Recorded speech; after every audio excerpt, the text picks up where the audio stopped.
they're going to do that. We have an agreement, and they have actually already started, so that'll help you a lot. Thanks, sir. Some of it's coming right in here, right to Mexico, and then across. So I think we're going to take care of a lot of it. Thank you very much. Thanks, sir. Please. Good afternoon, Mr. President. Welcome to Calexico, if I may. Thank you. What we are currently encountering along the border, the entire southwest border, is truly a border humanitarian issue. The influx of people, especially from Central America, is completely overwhelming our agents and our agency. The apprehension demographic has completely changed from what it was in the past. In previous years, the majority of our arrests were from people from Mexico. Now those arrests are from Central America. Especially with the threat that we have now of organized caravans coming to our borders and bringing thousands of people. Mr. President, now the majority of our agents are assigned to transportation duties, processing duties, and hospital watch. Here at All Central Sector, that is with a workforce that is approximately 300 agents below the allowed amount. To put things into perspective, approximately 60 agents per day are assigned to these duties. If you look over here, that can go to the preparation of the food, the caring of the unaccompanied children, and the helping the family units. Those are 60 agents that can and should be patrolling our border.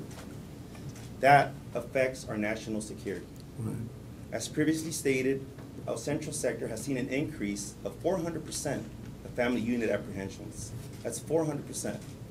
We've seen an increase of 24% in the apprehensions of unaccompanied children. What we're seeing is minors being exploited and being implanted into these fake family units. Transnational criminal organizations are coaching these families and even providing them with fraudulent documents to assist them with their claim. Very recently here in All Central Sector, through an operation, we were able to rescue 6 minors that had been implanted into these fake family units. What's even more concerning is these children range from a 9-month-old infant to a 14-year-old. Something that's also that we're beginning to see are Mexican nationals claiming that they are from Central America in an attempt to exploit these loopholes and these old, outdated immigration laws. Mr. President, we are in daily communication with consulates from all over the world in an attempt to verify these family unit claims. This task is nearly impossible because we don't have the resources or just the logistics of what it takes to help us. This is complete crisis. We need your assistance. We need additional agents. We need resources. We are completely overwhelmed as agents and as an agency. Thank you for your assistance. Okay, good, and we'll take care of it. And I agree with you.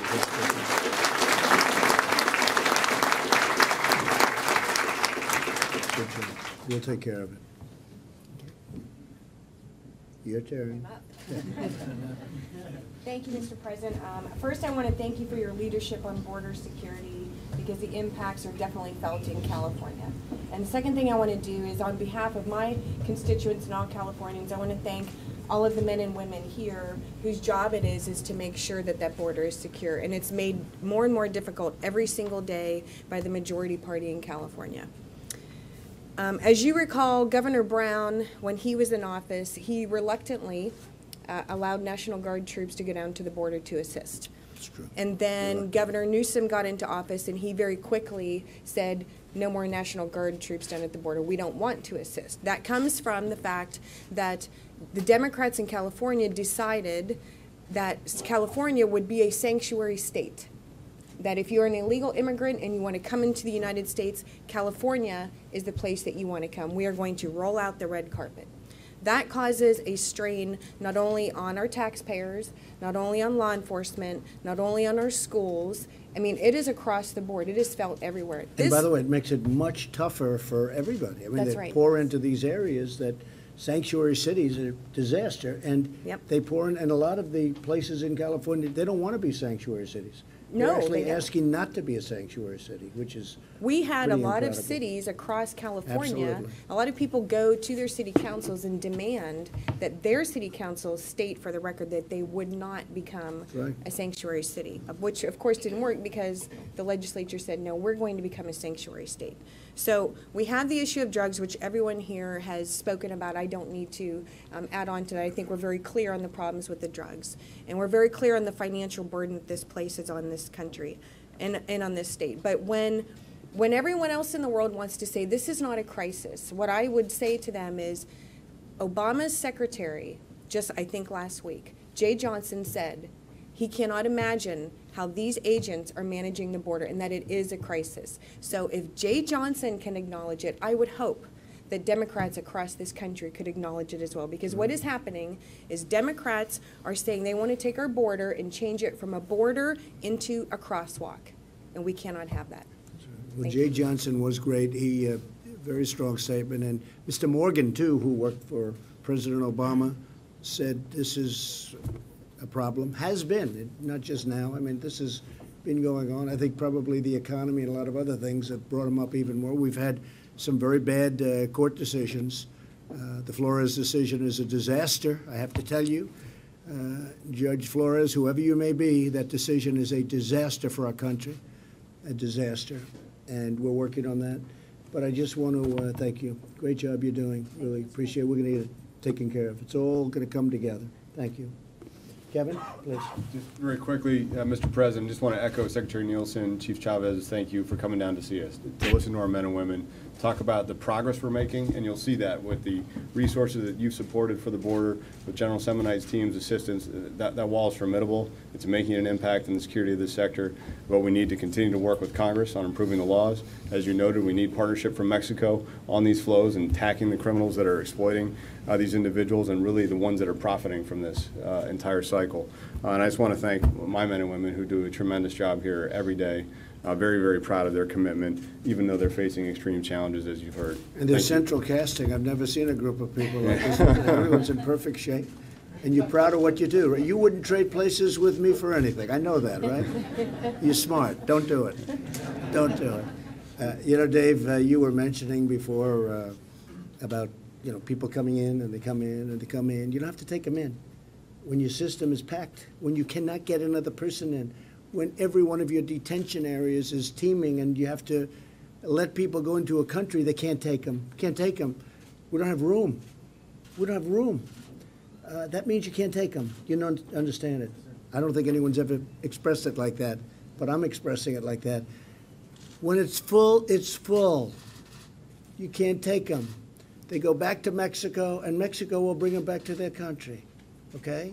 Or if they're Mexican, it's a step easier, frankly. And again, over the last 4 days, Mexico's been very nice, okay? So just because you made a point that was very interesting. But you can't take them, you can't take them. There's nothing you can do, okay? I'd like to maybe end by having a man who's really been a help, and that's Kevin McCarthy. You can speak on behalf of your great representatives that are here with you. And maybe you could stand up and say a few words, Kevin, because you've been very much at the forefront of this fight, and you love this state very much. Well, thank you, Mr. President. And on behalf of all these members of Congress, we want to thank you for it. We know you're on the front line.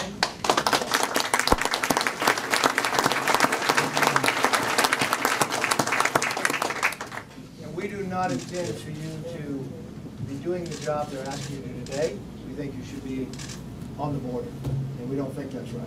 We realize the current law, the way asylum is applied, the way the catch and release does not allow you to do your job correctly. And I don't believe it was the intent of what America intended when they passed these bills out.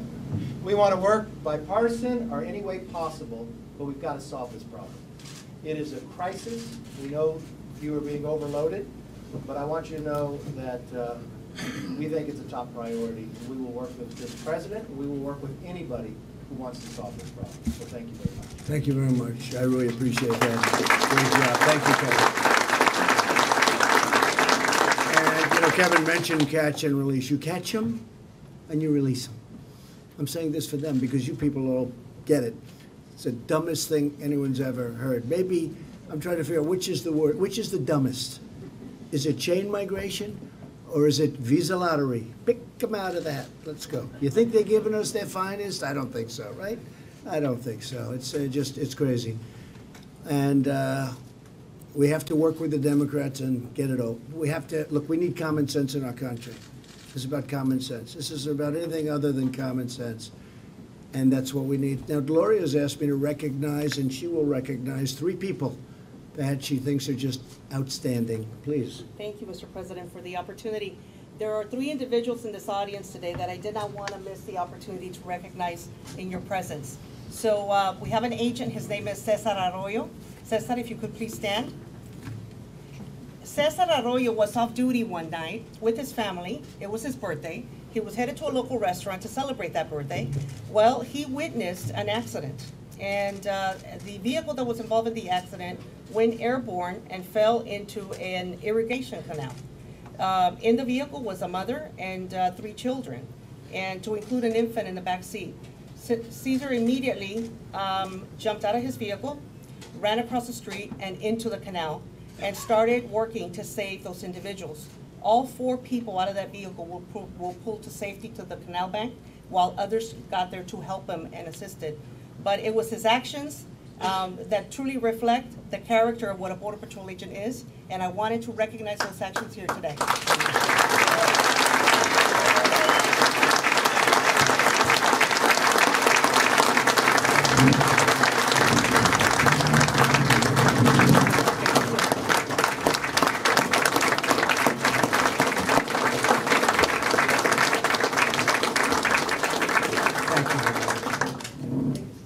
Great job. There is another Border Patrol agent. His name is Carlos Lara. And Carlos was on duty as well. And Carlos witnessed an individual jump in, cross the border illegally, jump into an irrigation canal, and immediately took action to also jump in and rescue that individual and pull him to safety. So for Carlos' actions as well, I wanted to recognize that, Mr. President, because that happens on a regular basis here. But that day, he went through an extreme hardship because of all the things he had to do to get to that person. And eventually, he was able to bring him to safety as well. So thank you, Carlos, for your actions as well.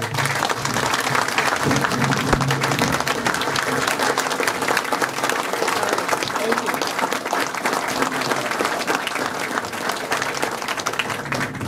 And Mr. President, last but not least, we have extraordinary mission support personnel, our civilian workforce, that works tirelessly behind the scenes to get the job done so that these Border Patrol agents are able to get to the front line and get the work done.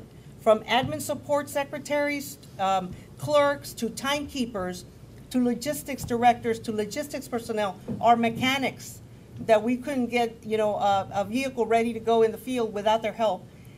We have a young lady here today. Her name is Nubia Avalos, and Ms. Nubia is like our unsung hero behind the scenes, who is constantly delivering excellence in every task that we assign to her. This young lady here is the one in charge of your next 11 miles of 30-foot border wall good. That are gonna start Very in important. June of 2019. Very Thank important. you.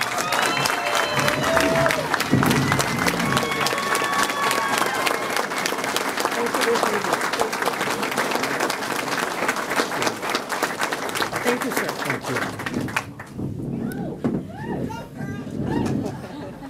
She'll get it done. On time, on budget, maybe under budget, right? Under time, under budget. That's happened too, right? Thank you very much. Congratulations. I just want to thank everybody. We're now going over to look at the new section of wall, and we have a lot of it going up. And again, General, I want to thank you for the job. You really got it together. We have a lot of work under construction, but a lot more is coming in the very, very soon. Money's been transferred, money's been approved, and that wasn't easy. When you have people that don't want to give you money, that's not so easy. But we know we need it. We had no choice. So I just want to thank you all, and let's go see the wall. Thank you. Thank you very much. You said you want to see asylum reform. What do you specifically want to do about it? Governor Newsom today saying that some of your ideas regarding asylum show a disregard for the Constitution. Well, Governor Newsom honestly is living in a different world, and that's a very dangerous world he's living in. And if he keeps living there, lots of problems for the people of California. They don't want that. They want to be secure. They want to be safe. And not only asylum, but many other things. Loopholes.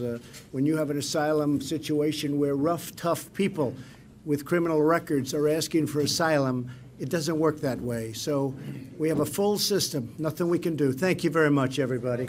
Let's go.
Is the wall here a model for the rest of the country?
Okay.